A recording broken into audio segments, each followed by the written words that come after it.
بسم اللہ الرحمن الرحیم۔ السلام علیکم۔ سیرت النبی صلی اللہ علیہ وآلہ وسلم۔ عنوان: یہودیوں کے سوالات۔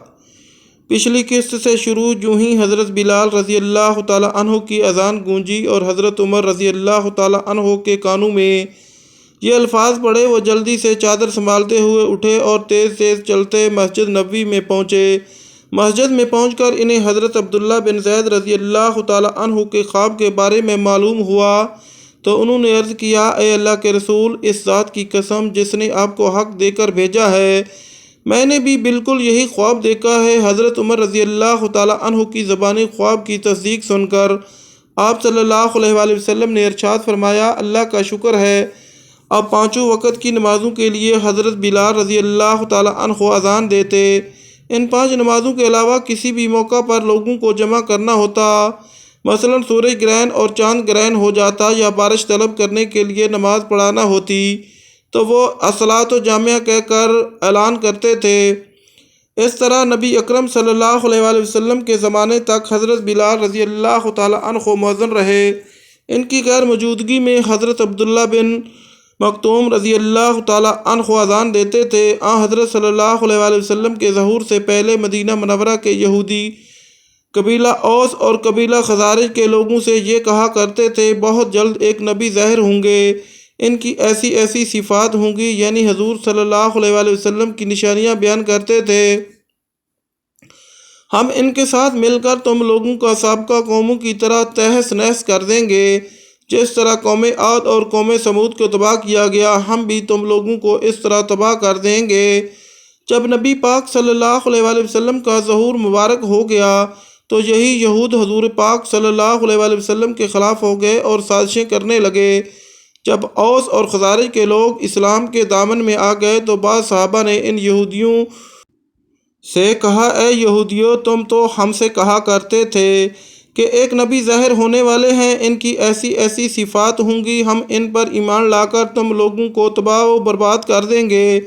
لیکن اب جب کہ ان کا ظہور ہو گیا ہے تو تم ان پر ایمان کیوں نہیں لاتے؟ تم تو ہمیں نبی کریم صلی اللہ علیہ وآلہ وسلم کا حلیہ تک بتایا کرتے تھے۔ صحابہ کرام رضوان اللہ علیہم اجمعین نے جب یہ بات کہی تو یہودیوں میں سلام بن مستنگ بھی تھا۔ یہ قبیلہ نذیر سے کے بڑے آدمیوں میں سے تھا۔ اس نے ان کی یہ بات سن کر کہا: ان میں وہ نشانیاں نہیں ہیں جو ہم تم سے بیان کرتے تھے۔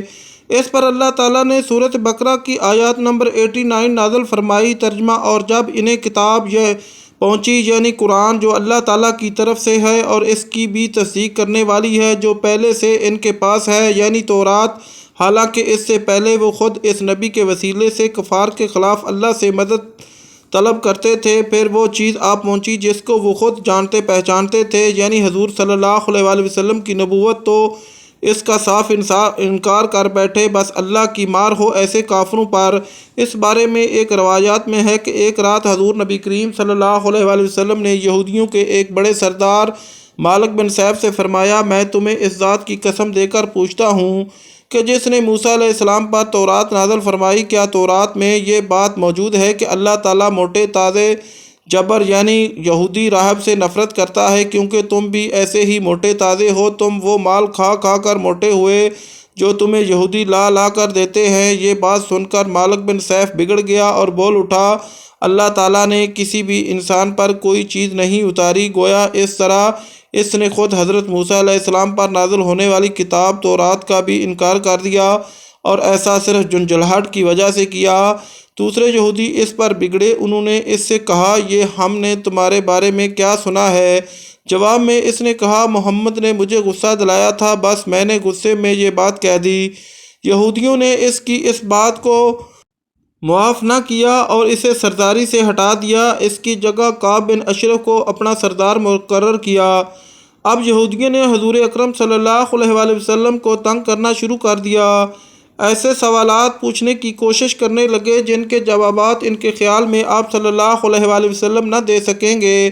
مثلاً ایک روز انہوں نے پوچھا: عبداللہ فارانی، اے محمد صلی اللہ علیہ وسلم، آپ ہمیں بتائیں روح کیا چیز ہے؟ آپ صلی اللہ علیہ وآلہ وسلم نے اس سوال کے بارے میں وحی کا انتظار فرمایا۔ جب وحی نازل ہوئی تو آپ صلی اللہ علیہ وآلہ وسلم نے ارشاد فرمایا: روح میرے رب کے حکم سے بنی ہے، یعنی آپ صلی اللہ علیہ وآلہ وسلم نے قرآن کریم کی یہ آیت پڑھی۔ ترجمہ: اور یہ جو لوگ آپ سے روح کے متعلق پوچھتے ہیں، آپ فرما دیجئے کہ روح میرے رب کے حکم سے بنی ہے۔ پھر انہوں نے قیامت کے بارے میں پوچھا کہ کب آئے گی؟ آپ صلی اللہ علیہ وآلہ وسلم نے جواب میں ارشاد فرمایا، اس کا علم میرے رب ہی کے پاس ہے، اس کے وقت کو اللہ کے سوا کوئی اور ظاہر نہیں کرے گا۔